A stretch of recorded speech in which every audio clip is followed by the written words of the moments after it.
Today, no sooner do prospective parents hear the news of an expected child do they begin gearing up for the grand welcome of the little one. Enamored by the fantasy world of perfection, thus begins a journey of no return. The mother's womb becomes the classroom to which music is played, classical, symphonic, meditative, anything and everything that the parents might have never heard, but that apparently has a huge impact on the child's memory and brain development. Memory-boosting activities become part of the mother's routine, and reading the heaviest mythological scriptures becomes the norm. The unborn child becomes the most captive audience to the parents going above and beyond the call of their duties. Once the child is born, the curriculum is further regimented. Nursery rhymes are blasted in the child's ears. Educational toys start taking his free space and time, and every natural activity gets confined to more specific design, shape, and form.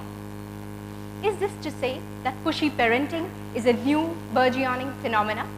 Is this to say that all of us here are not part of this expectational vicious circle? Well, the truth is no. Pushy parenting has been around since times immemorial, however, in a very different shape and form. I remember as a child, the expectations of my parents were to have their children behave themselves in a social setting.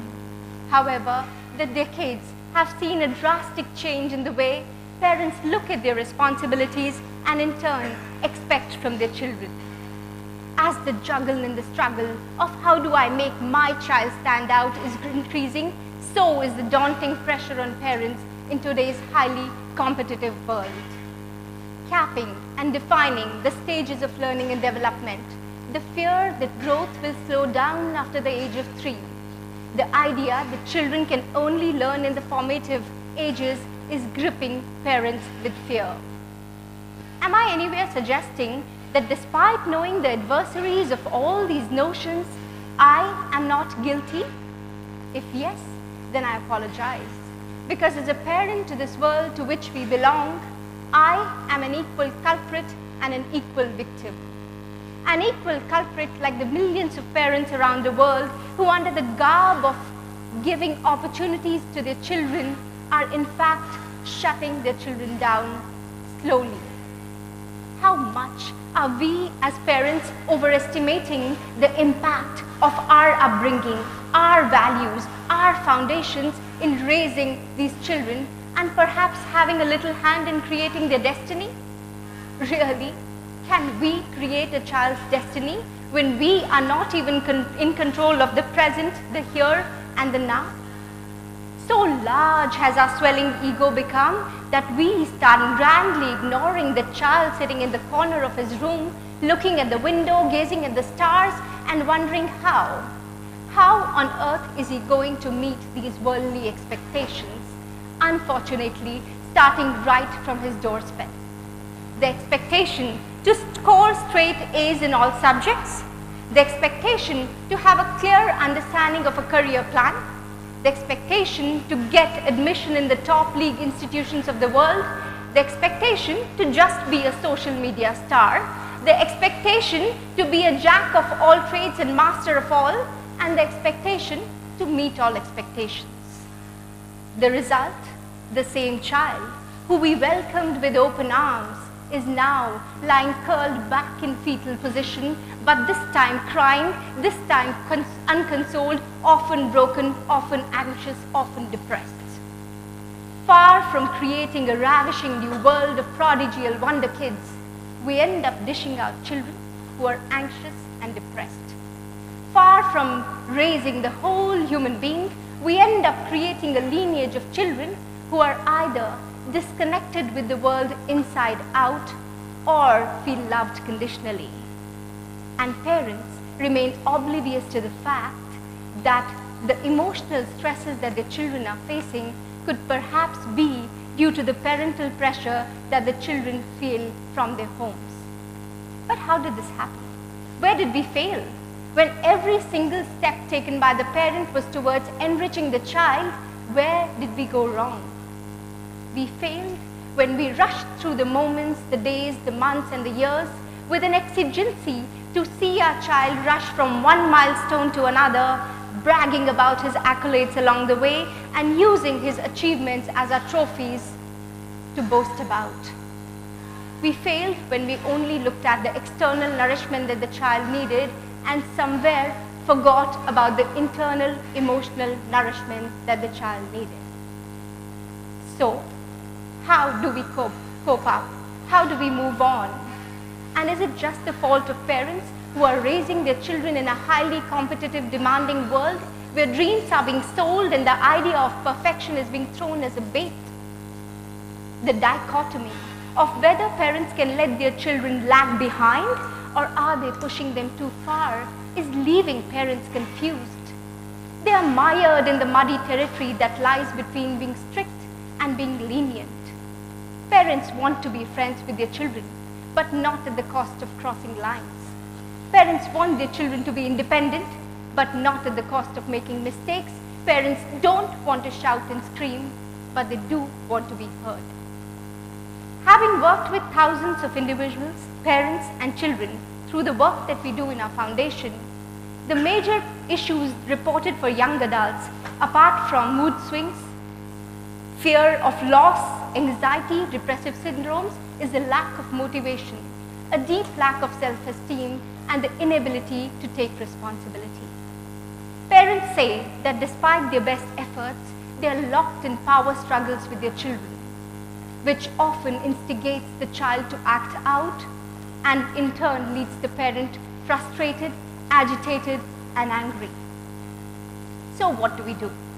How do we calm the situation down? And how do we get parents and children to come together while working towards the necessary goals?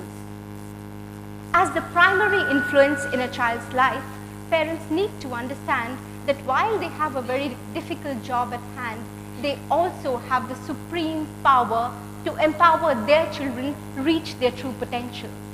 So even if at times things have gotten stressful and strained, parents have the capacity to press the reboot button and start recreating their relationships with their children. Parents need to then calm down, tune into the moment, and start connecting with their children while offering to lend their hand out and helping their children to walk through the tough terrains of life. Connection with a child begins from acceptance. Acceptance of wanting to parent the child that you have rather than expecting to parent the child you wish you had. Connection builds by tuning in with your child at the moment and spending those moments with your child mindfully. Connection builds by looking your child into his eyes and asking him how his day was without any hidden agendas. Connection builds when you start opening your hearts to your child and letting them in by leaving all your preconceived notions, your judgments, your childhood baggages and insecurities aside. Connection builds by being present in the moment with your child mindfully. By such presence in a child's life, parents will be able to create secure connections, strong bonds, and solid attachments which are instilled in trust and faith that they have in each other. At a deeper level, parents now need to start working with their children rather than working for them or working against them. Parents need to start collaborating with their children rather than dictating them. Collaborating the same way parents did when the child was small and did not have the gift of language, but parents were so happy decoding the gifts of the babbles, the giggles, the laughs, and the cries, and wondering how they could actually understand what the child needed at that time. That's what collaboration is. For all of us, collaboration works very well, especially for older children, when it's instilled in the strong values of honesty, communication, and an inclusive approach. At its roots, collaborative parenting requires a discursive or a discussion-based approach, which means that in case of a conflict, parents and children need to come together and start building up a conversation while leading to the results that are desired. For this, parents need to calm down and take a mindful pause and try and convert the emotive, binary, reactive, automatic response of no to okay, how about we try this? And then together explore the options while discussing the repercussions and the consequences of their actions together. Collaboration in no way means conceding or agreeing to everything that your child says. However, offering the power of choice and collective decision making to parents and children. Through the power of conversations, parents can then enable their children to get behind their actions. So they want to do what they're doing. So they study hard because they want to do it. They work hard because they want to do it. They take up a job because they want to do it. They take up a career because they want to do it. And I understand, in the same breath, that these concepts, as fluid as they might sound, also are very difficult to implement. Specifically, when your ego as an inner parent is saying, you are the boss, you know it all, you don't succumb. But I also will tell you in the same breath that the accrued benefits of starting to treat your children as people rather than human beings who have no opinions are many. Also, the fact that it is a slow-moving process and will take time to build, but so is parenting. It's an ambitious profession and has to evolve from time to time and situation to situation. I also understand as a parent that we might be having the biggest parenting toolkit and we would want the situation to be calm all the time, but that in reality does not happen. There will be times when you're pushed to the edge and you want to scream, shout, lunge at your child. But from my years of experience and working in the field of psychology,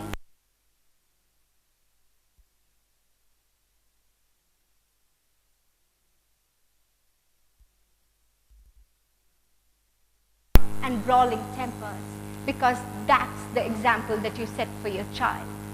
Let me also say that anxiety only transfuses into anxiety and calm into calm.